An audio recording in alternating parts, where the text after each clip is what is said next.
sabe quando a gente pensa assim, ah, mas fulano não faz isso comigo, pois fulano foi lá e fez, ainda fez pior. Exatamente isso que aconteceu comigo. Vou te contar a história de um primo que veio morar comigo, que eu pensei em ajudar, ela tive dor de cabeça. Mas antes de te contar essa história, como uma boa fofoqueira que eu sei que você é, eu já disse que uma fofoqueira reconhece a outra. Já deixa o like no vídeo, se inscreve no canal para não perder as próximas fofocas dos próximos vídeos. Bora lá. Eu sou daquele tipo de pessoa que acreditava que família vem em primeiro lugar. Acreditava não, eu ainda acredito, porém depende. Porque se tem uma coisa que eu aprendi, que nem todo mundo vale a pena, nem todo mundo realmente precisa ser ajudado. Eu tenho um primo chamado André. Pelo amor de Deus, não vamos falar nomes para não ter problemas. E a gente cresceu junto, sempre tive muita consideração por ele e eu até confiava nele. Um dia, ficou desempregado e depois, logo em seguida, ele foi despejado do apartamento que ele morava. Ele me ligou e perguntou se ele poderia passar um tempo na minha casa até ele se estabelecer, conseguir outro serviço. Eu particularmente não gosto muito dessas coisas, mas como o André, eu até confiava nele, pensei, ok, não tem problema, né? Vou abrir uma exceção, vou ajudar, é uma família, é uma pessoa da família. Hoje é o André, mas amanhã pode ser eu. Isso pode acontecer comigo, porque infelizmente a gente está sujeito a essas coisas. Principalmente quando a gente é assalariado e mora de aluguel. Quando o André veio morar aqui em casa, gente, parecia tudo bem. Eu acho que tudo no começo é tudo muito bem, né? Chegava do serviço, a casa tava arrumada, tinha vasilha lavada. O André parecia feliz, estava procurando serviço, tá? Ele estava empenhado em voltar a trabalhar. Porém, eu comecei a perceber que algumas coisas estavam sumindo, tá? Um pouco de dinheiro aqui, outro ali. Você que é assalariado, você me entende. Cada centavinho, cada coisinha conta, porque de verdade, quem nunca pediu faz um pix de centavos pra ajudar a pagar minha conta. Então, como eu estava falando, eu comecei a reparar que pequenas quantias que eu estava guardando estavam sumindo. Assim também como alguns brincos, alguns colares, coisas assim. Não que eu tenha dinheiro para poder comprar coisas caras, mas você sabe que uma hora ou outra a gente tira um dinheirinho, um cartão de crédito, para poder comprar certo tipo de coisa que a gente queria muito. Então foi isso que aconteceu. E aí certas coisas começaram a sumir daqui de casa. Eu pensei, poxa, nunca aconteceu isso. Minha casa sempre foi uma casa muito movimentada, sabe? Sempre teve muita gente. E nunca aconteceu isso. Eu pensei, poxa, o André não faria isso comigo. O André não seria capaz, eu sou da família dele. A gente cresceu junto.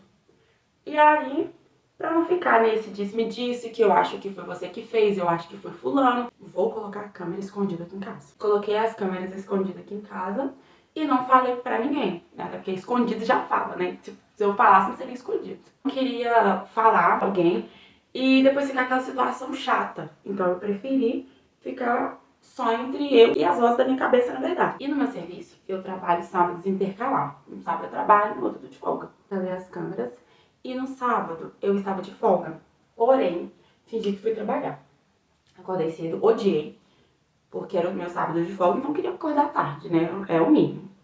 Acordei cedo, fingi que fui trabalhar e fiquei na casa de uma amiga, olhando a filmagem, né? Da câmera escondida. Por que eu botei aspas? Tava escondido mesmo. Vocês não vão acreditar no que eu vi. O querido do André revirando as minhas coisas. Ele abria a gaveta e olhava isso, olhava aquilo, procurando, né, dinheiro, alguma coisa de valor.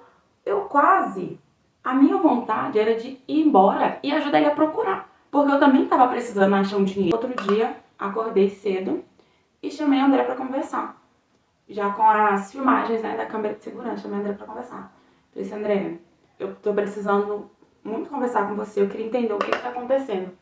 Queria entender o que é isso aqui. E mostrei pra ele a filmagem, né. O André ficou calado. Eu tava esperando de tudo.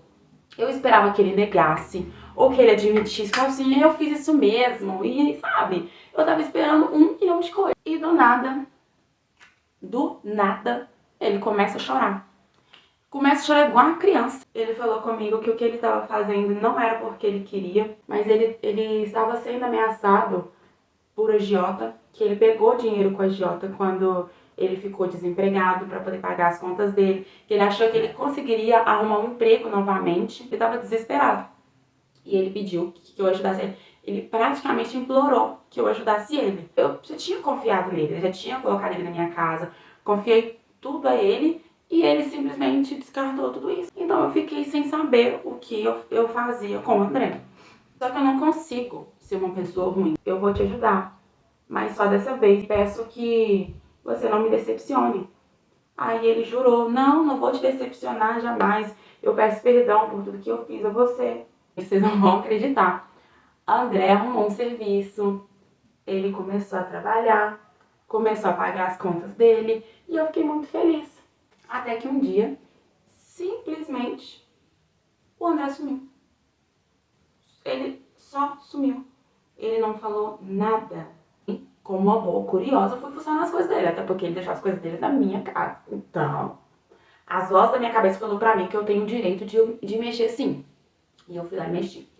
E fuçando nas coisas dele, eu achei carta de ameaça de agiota. E achei também, parecia que ele já estava planejando fugir, já tinha um tempo. Quando eu vi tudo aquilo, eu fiquei com uma sensação ruim no peito.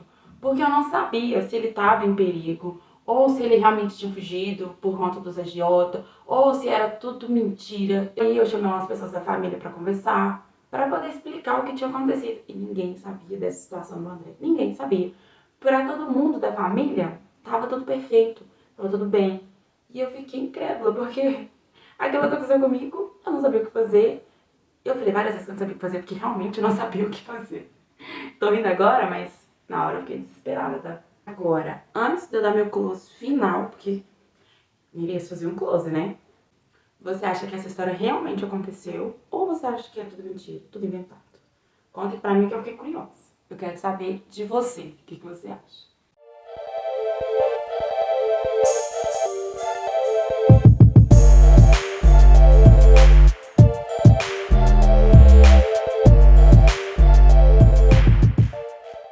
Então o vídeo vai ficando por aqui. Não esquece de falar aqui pra mim nos comentários se você acha que essa história é real ou inventada, de qual time que você é. E aproveita e me conta também se já aconteceu com você alguma situação parecida, né? Com amigo, com parente, enfim, com quem que tenha sido. Conta aqui pra mim que eu quero muito saber. Até o próximo vídeo. Beijo, fui!